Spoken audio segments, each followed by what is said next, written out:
In the enchanting village of Aremu, a master mask maker, Olu, and a captivating dancer, Adanna, discover the transformative power of art and love. As they fuse tradition with innovation for the Odun Aje festival, they face resistance from their community but prove that creativity can honor heritage while embracing change. Their daring collaboration inspires a profound shift in their village, paving the way for a vibrant blend of old and new. In the heart of Benin, nestled among lush forests and rolling hills, lay the vibrant village of Aremu. Known for its breathtaking artistry, the village thrived on the skills passed down through generations. Olu, a gifted mask maker, worked tirelessly in his modest workshop, carving intricate designs into wood that seemed to pulse with life. His hands moved with precision, each stroke a testament to his deep connection with the craft. Olu's masks were not merely decorative. They told stories of ancestors, gods, and the unyielding spirit of his people. Yet, despite his talent, Olu often felt a yearning for something beyond the patterns and traditions of his craft. Little did he know, change was on the horizon.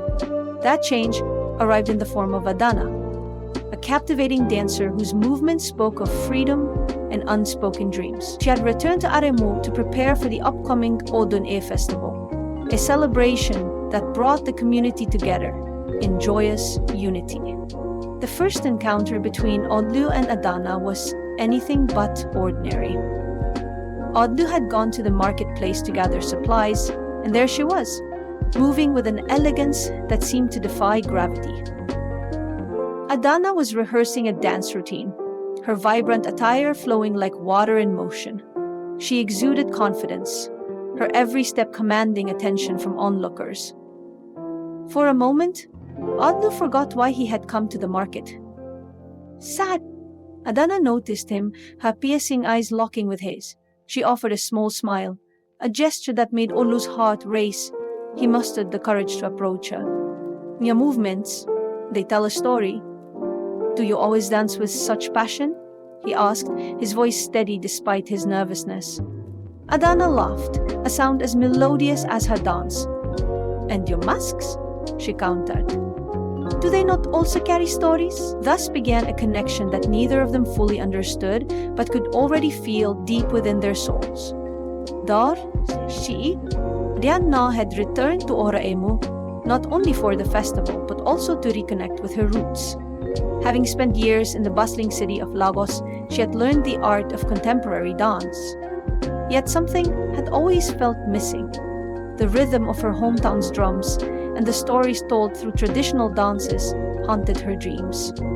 She wanted to merge the modern with the ancient, to create something uniquely hers. As she rehearsed in the evenings, Adanna's thoughts often drifted to Olu. His quiet intensity intrigued her.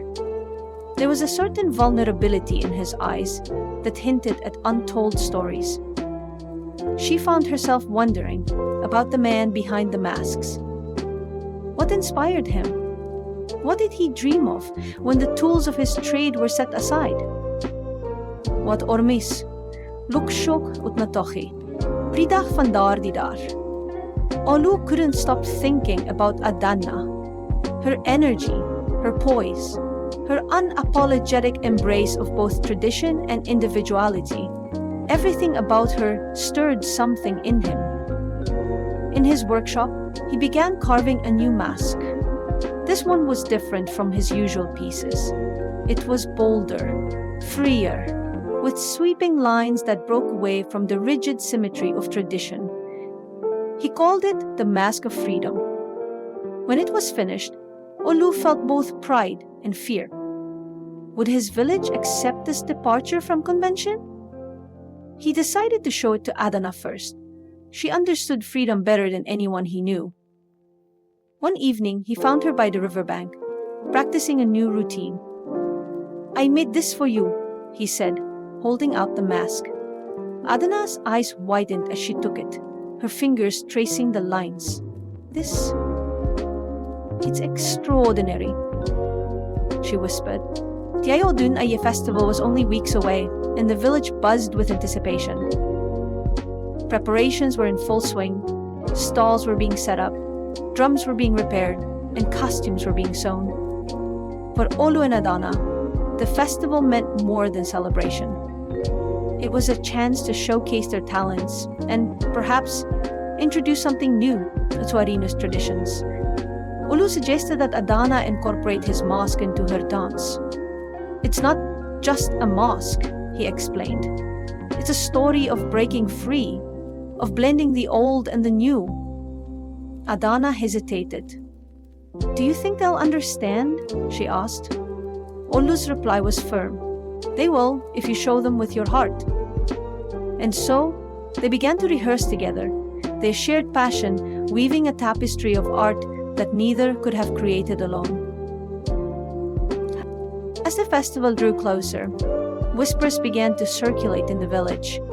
Some elders had noticed Adanna's rehearsals with Olu's mask and expressed concern. "This is not how it has always been done," one elder remarked. "Traditions are sacred. They should not be tampered with." Olu heard these comments and felt a pang of doubt. Had he been foolish to create something so unconventional? Adanna, sensing his unease, confronted him. "Olu, you can't let fear stop you. Our art is meant to evolve. If we don't push boundaries, how will our culture grow?" Her words reignited his determination. They decided to press on, knowing that true art often requires courage. One evening, under a sky awash with stars, Olu and Adanna held a private rehearsal. The combination of her dance and his mask was mesmerizing. The movements, fluid and deliberate, seemed to breathe life into the mask. Adanna wore it as though it was an extension of herself, and Olu's heart swelled with pride. "This is it," he thought. "This is what I've been searching for." They practiced until the early hours, their energy fueled by the shared vision of something greater than themselves. Neither of them noticed the small group of villagers who had gathered in the shadows, watching in awe. The day of the Odun Aje festival arrived, and Aremu was alive with color and sound. Drums echoed through the streets, vendors called out their wares, and the air was thick with the scent of spices and roasted meat. Adanna and Olu prepared for their performance with a mix of excitement and nerves. Late day, as the sun began to set, the villagers gathered in the central square. The elders sat in the front row, their expressions unreadable. When it was their turn, Adanna and Olu took the stage. The crowd fell silent as Adanna began to move, the mask glinting in the firelight. Her dance was a fusion of tradition and innovation, each step telling a story of heritage and hope. Ek nooit is setongtit atlet aspedarda van wetlem. At first, the audience watched in stunned silence, but as the performance continued, murmurs of appreciation rippled through the crowd. The elders leaned forward, their skepticism giving way to intrigue. By the time Adanna finished her routine, the square erupted in applause. Olu felt a wave of relief and pride. Their gamble had paid off. One elder stood and addressed the crowd. "This is a reminder that our traditions are alive. They are not relics to be preserved, but seeds to be nurtured. Adanna and Olu, you have shown us the power of creativity and courage. Thank you." The success of their performance marked the beginning of a new chapter for Olu and Adanna. They became collaborators, blending their talents to create works of art that honored their roots while embracing the future. Their bond deepened, and the whispers of love soon became undeniable. Together, they proved that the balance between heritage and ambition was not only possible, but beautiful. Their journey was far from over, but one thing was clear. The village of Aremu would never be the same, and neither would they. Thank you for always watching our videos, and do not forget to like, comment, and subscribe to my channel.